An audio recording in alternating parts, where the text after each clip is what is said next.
Hi everyone. तो बच्चों capacitor chapter almost finish हो चुका है। Only one topic is left जिसका नाम है RC circuit and that we will complete in this session number 5 और ये आखिरी सेशन होगा कैपेसिटर का। तो we are going to complete the third chapter of class 12 electrostatics हमारा हो चुका है। We have done current electricity and then today capacitor. We are also doing practice on special class. अगर आप वो ज्वाइन नहीं करते हैं तो हर रोज ज्वाइन किया करिएगा। जनरली 2 PM इट हैपेंस और कल से फिर से ये कंटिन्यू होने वाला है। संडे को हुआ था, ट्यूसडे को भी होने वाला है। आज नहीं है वो class, but yes you will learn a lot from there, क्योंकि हम डीसी पांडे बुक के क्वेश्चन करते हैं और इलेक्ट्रोस्टैटिक्स के हम लोग लगभग 50-60 क्वेश्चंस वहां पे कर चुके हैं। तो that is very very very wonderful and बहुत ज्यादा यूजफुल है आप सभी के लिए बेटा। डेफिनेटली ज्वाइन दैट, ठीक है। तो आइए इस चैप्टर को पहले फिनिश करते हैं। And let me tell you, I am launching something new for all of you. आज उसका एक छोटा सा लॉन्च सेशन आएगा। आप वो वीडियो एक बार देखना and you will be able to relate कि यार आपके लिए कितना ज़्यादा यूजफुल होने वाला है और कितनी अच्छी आपकी प्रिपरेशन होने वाली है for physics on this channel, ठीक है। और साथ ही बेटा इस वीडियो को लाइक कर देना, सब्सक्राइब कर देना इस चैनल को। हमारा टेलीग्राम चैनल भी आप ज्वाइन कर लीजिए, अनअकैडमी नीट टॉपर्स। यहाँ पे आपको नोट्स वगैरह मिल जाते हैं। तो आइए शुरू करते हैं आज का टॉपिक, आरसी सर्किट। तो R stands for resistor, C obviously stands for capacitor, right. तो आपको नाम से ही पता चल गया कि यहाँ पे रजिस्टर और कैपेसिटर होने वाले हैं ऑब्वियसली, है ना। So generally whenever you have a capacitor उसके साथ रजिस्टर होता ही है। बट मैंने आपको बताया था कि कई बार हम रजिस्टर ड्रॉ नहीं करते हैं because when the capacitor is fully charge, है ना, जब ये फुली चार्ज हो जाता है तो उसमें करंट वैसे भी फ्लो नहीं होता सर्किट में। तब आप चाहो तो रजिस्टर ना बनाओ तो भी काम चल जाता है। That is called steady state. इस पे हम एक बार बात कर चुके हैं पिछले सेशन में, स्टेडी स्टेट और ट्रांजिएंट स्टेट। बट फिर से मैं आपको एक बार रिपीट कर देता हूं, ठीक है। So let's say you have the capacitor, capacitance C, resistor, resistance R, और इसको आपने पोटेंशियल डिफरेंस V से कनेक्ट कर दिया। तो जब आपने कनेक्ट नहीं किया था, जस्ट बिफोर कनेक्टिंग, तो आप बोलेंगे charge on capacitor was zero, है ना, इट वाज अनचार्ज्ड, है ना। आपको मैंने एग्जांपल दिया था कि आप अपने ससुराल में गए हुए, आपका पेट बिल्कुल खाली है, ठीक है, and then you are getting a lot of food, है ना। वो फूड कहाँ से आ रहा है? Due to the battery. तो बैटरी को जैसे ही आपने लगा दिया, कनेक्ट कर दिया, it takes charge from one of the plate and dumps it on the other plate. तो इससे क्या होता है, धीरे धीरे चार्ज बिल्डअप होने लग जाता है ऑन द प्लेट्स। किसी समय के बाद अगर आप देखेंगे, let's say after a time t, तो let's say charge on this plate is minus Q. Minus Q क्यों है? क्योंकि वहां से चार्ज बाहर गया है, राइट। तो वहां पे नेगेटिव चार्ज हो जाएगा। वापस जब आएगा तो इस वाले पे प्लस क्यू बन जाएगा। ये तो आप समझते हो ना, न्यूट्रल है कोई चीज, उसमें से आपने पॉजिटिव चार्जेस थोड़े से निकाल लिए तो वो नेगेटिवली चार्ज हो जाती है। तो उसी प्रकार से ये वाला प्लेट नेगेटिवली चार्ज हो गया और ये पॉजिटिव चार्ज घूम पे इस पे आ गया, तो दैट बिकेम पॉजिटिवली चार्ज। तो हम कहते हैं कि after time T, let's say the charge is Q. अच्छा, आप अगर बात करेंगे टाइम टी बराबर जीरो की, तो can you tell me how much was the charge? Time T equal to zero मतलब जब बैटरी को जस्ट कनेक्ट किया था या जस्ट कनेक्ट करने से पहले की बात हो रही है, तो तब चार्ज की वैल्यू जीरो थी, ठीक है, जीरो थी। टाइम टी, किसी भी समय टी पे हम कहते हैं चार्ज की वैल्यू क्यू हो जाएगी, और एक ऐसा समय आएगा जब चार्ज फुल हो जाएगा, capacitor will be fully charged. तो जब ये फुली चार्ज हो जाता है ना, तो चार्ज की वैल्यू C इंटू वी हो जाती है। That is called steady state. इस पे थोड़ा सा डिस्कशन हम ऑलरेडी कर चुके हैं। तो कहां से कहां तक चार्ज की वैल्यू वेरी करती है? तो ये शुरू होती है जीरो से, पहले बिल्कुल जीरो चार्ज होता है, फिर धीरे धीरे लगातार चार्जेस बढ़ते जाते हैं, बढ़ते जाते हैं, बढ़ते जाते हैं। इसका ग्राफ अभी आप देखेंगे कैसे बढ़ता है, एक्सपोनेंशियली बढ़ता है। सो शुरू में zero, then it increases increases increases, finally the charge becomes equal to C multiplied by V। When this happens, जब चार्ज की वैल्यू इतनी हो जाती है, हम बोलते हैं फुल चार्ज हो चुका है अपना capacitor, and this is called steady state capacitor, steady state, ठीक है। अब आप अगर सोचोगे कि आज तक जो आपने पढ़ाई करी है वहां आप हमेशा चार्ज बराबर CV लिखते थे, याद है, डाइलेक्ट्रिक इंसर्ट करा था, देखा था चार्ज की वैल्यू कितनी हो जाएगी। आज तक हम CV ही लिखते आए थे, यानी कि हम स्टेडी स्टेट को कंसिडर करते थे, यानी कि हम ये कंसिडर करते थे कि कैपेसिटर पूरा चार्ज हो चुका है। Are you getting my point? अभी तक आप यही करते आए हैं, बस इस आरसी सर्किट में एक ही जगह आप ऐसा होता है कि ट्रांजिएंट स्टेट भी कंसिडर किया जाता है, and this is called transient state, जब ये चार्ज हो रहा होता है। तो ट्रांजिएंट का जो अगर आप वर्ड का मीनिंग देखेंगे तो इसका मतलब समथिंग इज चेंजिंग, है ना, समथिंग इज इंक्रीजिंग, डिक्रीजिंग। वो फेज जहां पे कोई चीज चेंज हो रही होती है उसको ट्रांजिएंट कहते हैं। तो यहाँ पे क्या चेंज हो रहा है ट्रांजिएंट स्टेट में? चार्ज, जीरो से लेके CV तक।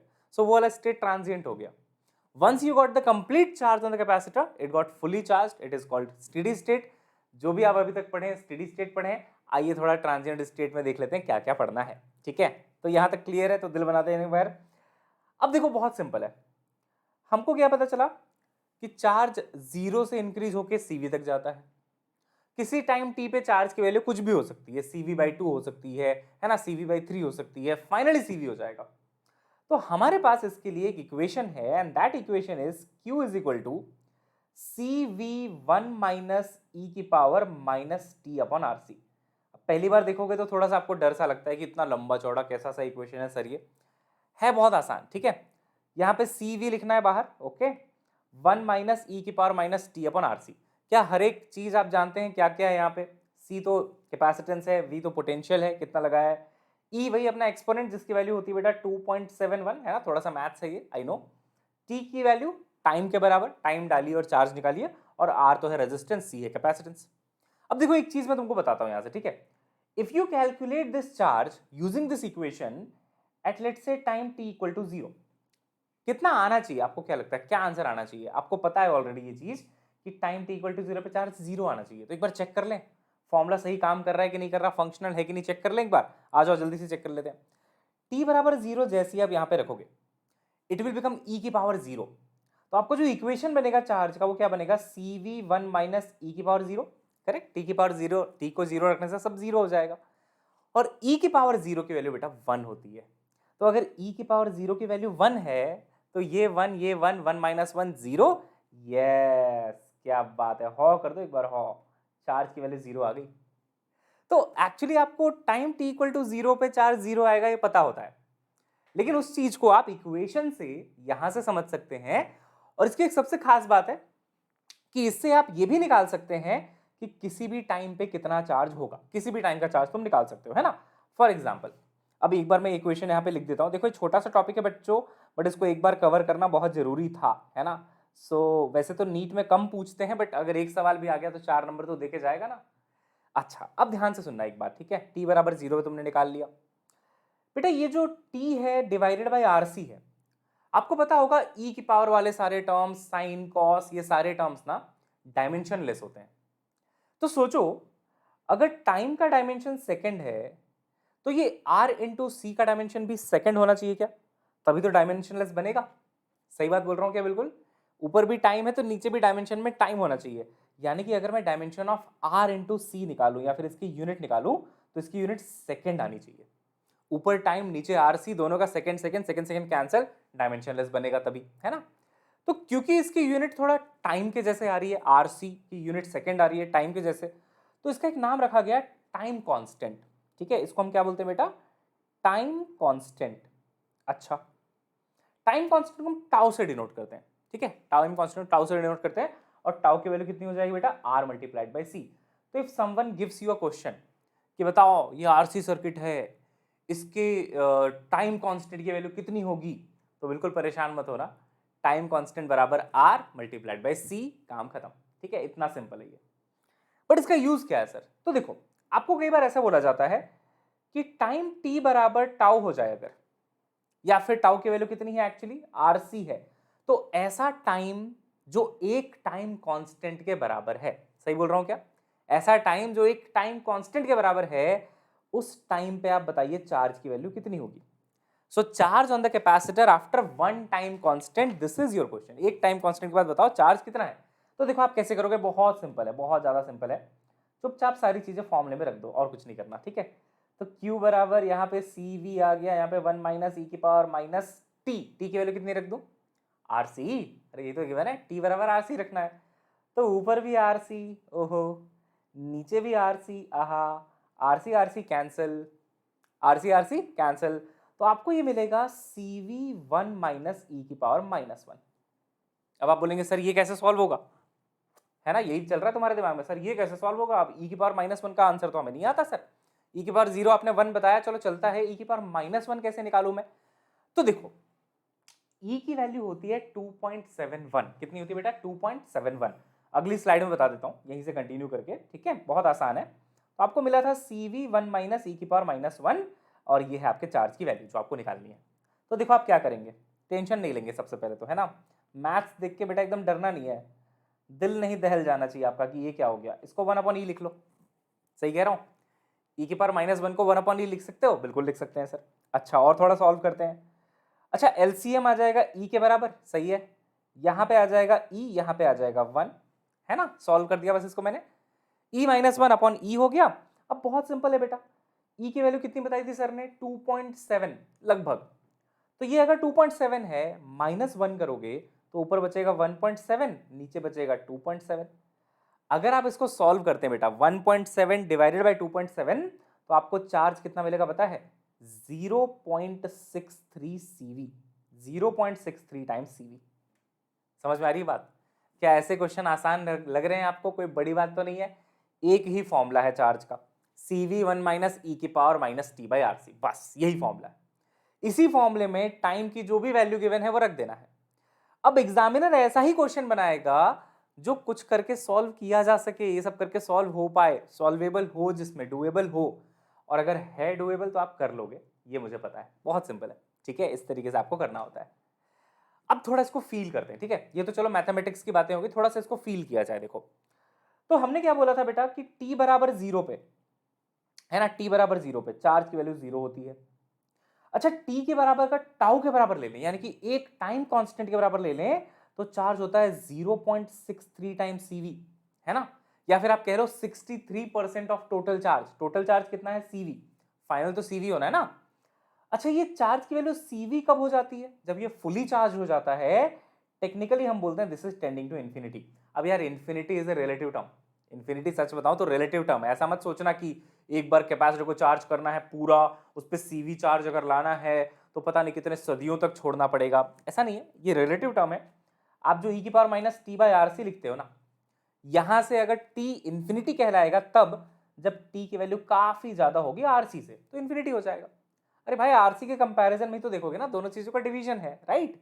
तो जब t की वैल्यू बहुत बड़ी होगी RC से, तो आप बोलेंगे t बहुत बड़ा है, टेंडिंग टू इंफिनिटी है। इतना समय लग जाता है टोटल चार्ज होने में। अब इसमें एक बहुत अच्छी बात बताता हूं मैं। टोटल चार्ज होने के लिए काफी समय तक आपको वेट करना है, टेक्निकली इंफिनिटी है जो कि, लेकिन 63% चार्ज, यानी कि उसका 0.63 का फैक्टर, वो तो एक टाइम कांस्टेंट में ही अचीव हो जाता है। एक टाइम कांस्टेंट में ही अचीव हो जाता है। पता है, शुरू में बहुत तेजी से चार्ज होता है कैपेसिटर, बाद में धीरे धीरे। ऐसा आपने एक जगह और पढ़ा है, Newton's law of cooling in class 11th। अगर किसी चीज को ठंडा करो, मान लो मम्मा ने आपको एकदम गर्मा गर्म दूध का गिलास पकड़ा दिया स्टील का, अब नहीं पी पा रहे आप, तो क्या करते हो, एक पतीले में डाल देते हो ठंडा पानी लेके, है ना।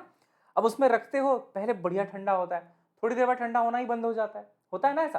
फिर आप पानी चेंज कर देते हैं, वो वाला पतीले का पानी फेंक के नया पानी ले आते हैं, फिर ट्राई करते हैं, तो जल्दी से ठंडा होता है।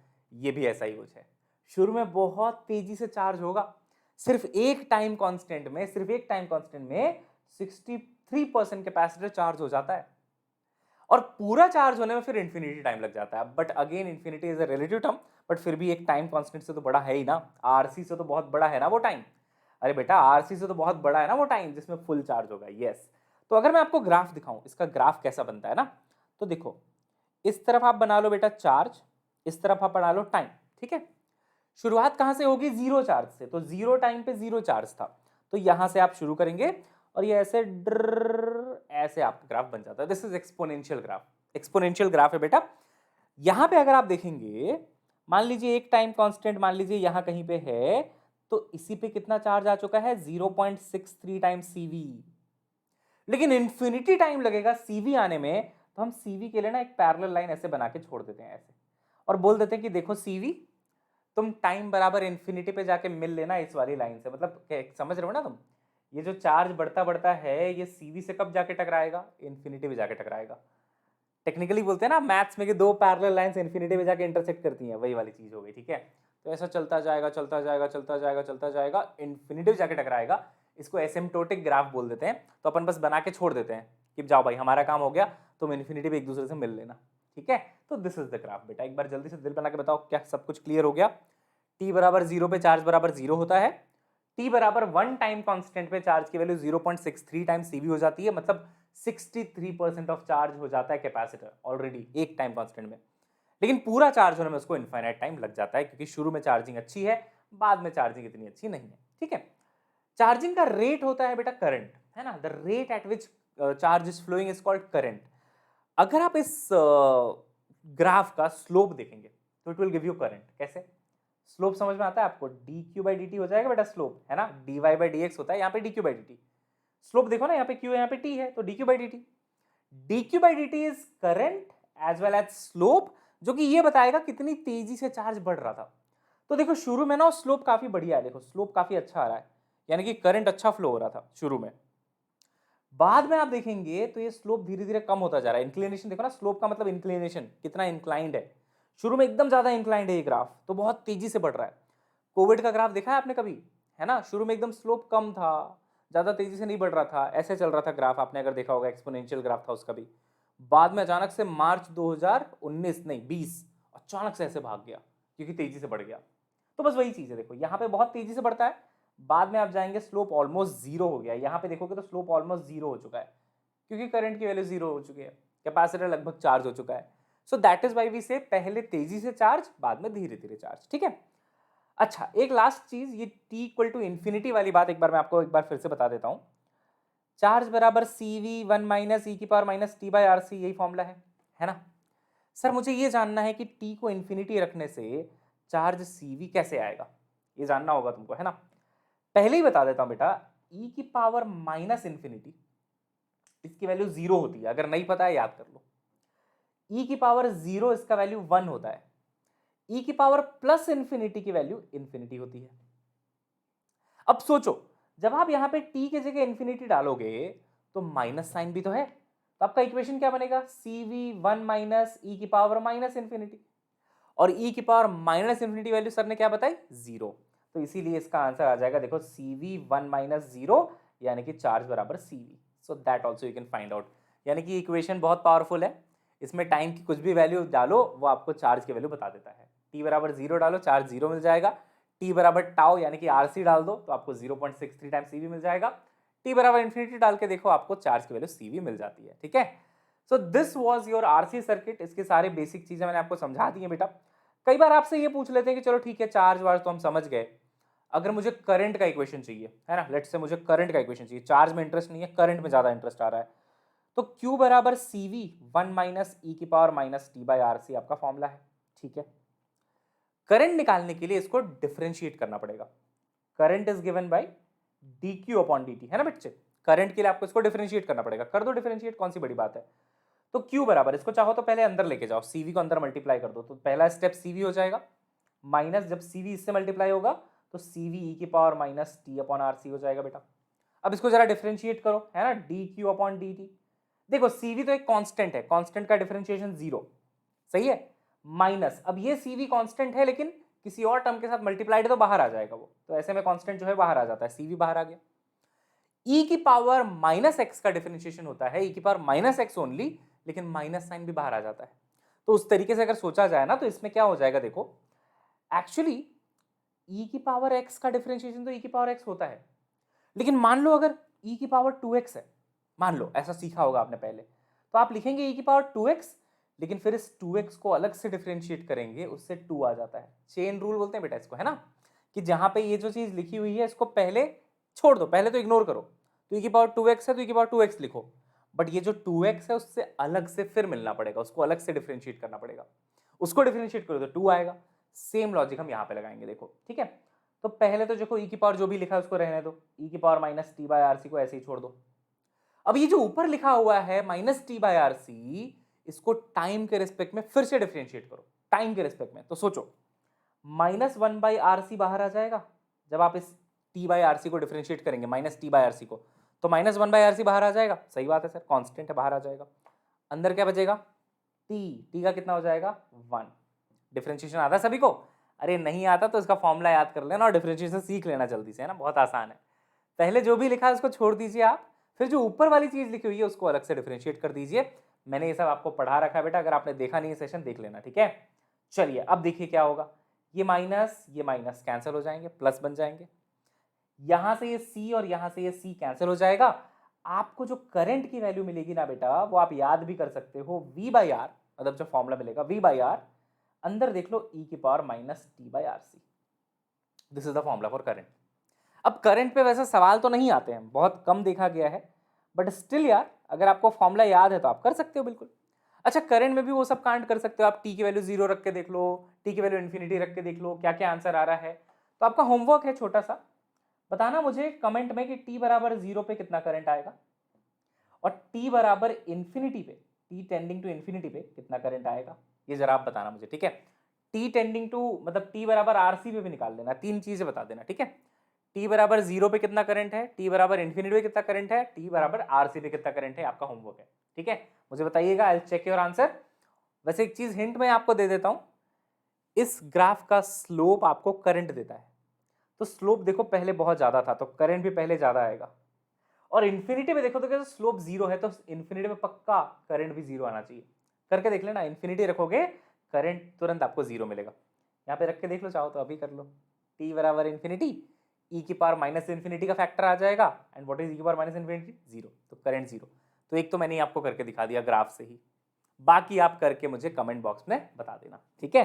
चलिए, RC circuit done and dusted. एक छोटा सा टॉपिक बचा हुआ है अपना, वो खत्म कर देते हैं, स्फेरिकल कैपेसिटर और सिलिंड्रिकल कैपेसिटर।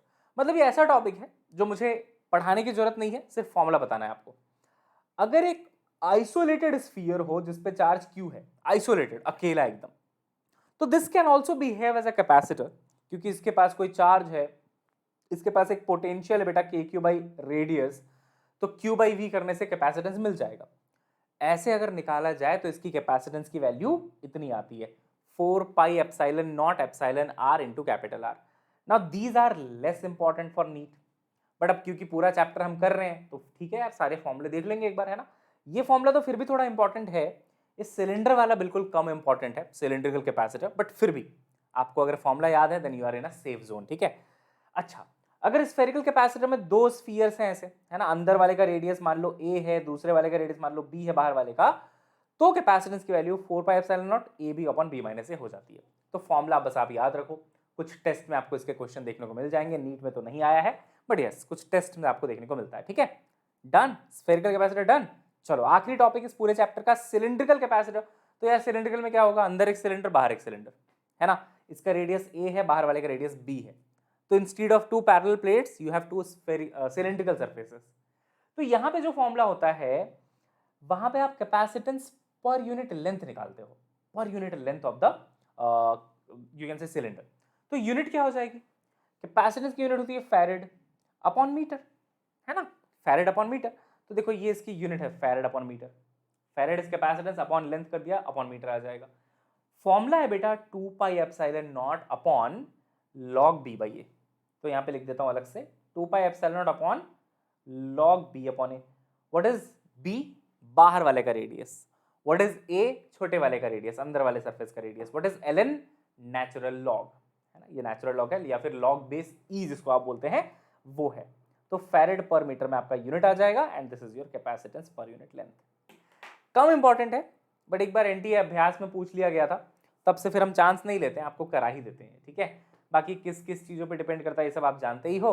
तो दैट्स इट फॉर टुडे बच्चों, आज का चैप्टर खत्म, मतलब आज का सेशन खत्म, ये पूरा का पूरा चैप्टर खत्म। आज मैं लाइव नहीं आ पाया था because of some personal reasons, but मैं आपको सेशन पक्का दे रहा हूँ।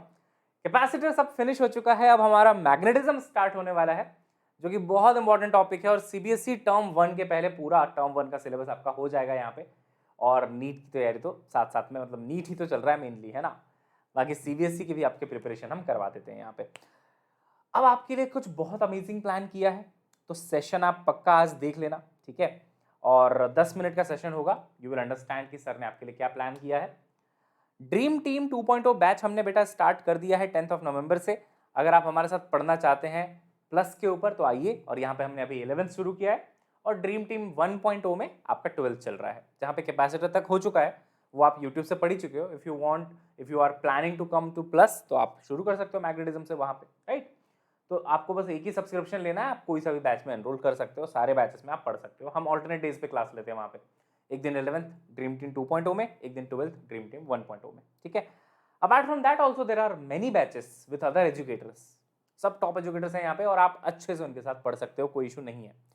प्लस सब्सक्रिप्शन अगर आप लेते हैं बेटा तो दीज आर द प्राइसेस, ठीक है, और यहाँ पे आप GG लाइव कोड अगर लगा लेते हैं तो आपको डिस्काउंट मिल जाता है लगभग 10% का।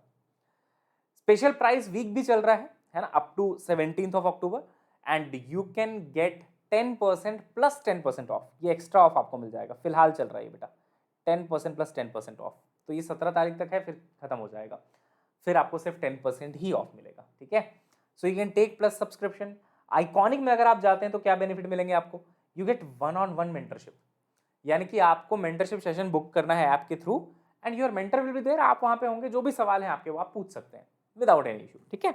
साथ ही साथ अनअकैडमी के study notes, branded study notes आपके डोर स्टेप पे डिलीवर कर दिए जाते हैं, घर पे पहुंच जाते हैं नोट्स, जिससे आप अपनी अच्छी तैयारी कर सकते हो, ठीक है। दीज आर द प्राइसेस, थोड़े प्लस से ज्यादा है because you have more offerings here, right. You get mentorship here, you get study notes here, you get guidelines, study guidelines, test analysis, सब कुछ मिलता है यहाँ पे। और कोड आपको यही लगाना बेटा, जीजी लाइव अगेन, ठीक है। चलिए गाइस, तो मिलते हैं नेक्स्ट क्लास में। कुछ और बैचेस भी हैं जो आप चेकआउट कर सकते हैं, अगर आपके काम के हैं डेफिनेटली ज्वाइन देम। और कॉम्बैट हर संडे को होता है, कॉम्बैट आपको देना चाहिए, इसका आपको स्कॉलरशिप भी मिल जाती है, तैयारी भी हो जाती है। और यूनिक टॉपिक वाइज डीपीपीस, ये कुछ नया ऑफरिंग स्टार्ट हुआ है अकेडमी की तरफ से, आपको 30 मिनट में 30 क्वेश्चन दिए जाते हैं topic wise every day, Monday to Thursday. ये फ्री ऑफ कॉस्ट एनरोल कर सकते हो आप, and that will be again GG live is the code that you can apply, ठीक है। तो चलो गाइस, फीलिंग हैप्पी कि हमारा एक और चैप्टर फिनिश हो चुका है बहुत अच्छे तरीके से। मिलते हैं नेक्स्ट क्लास में, कुछ अच्छा प्लान करते हैं और आगे की पढ़ाई कंटिन्यू करते हैं। Till then bye bye, have a nice day, बहुत बढ़िया, बाय बाय।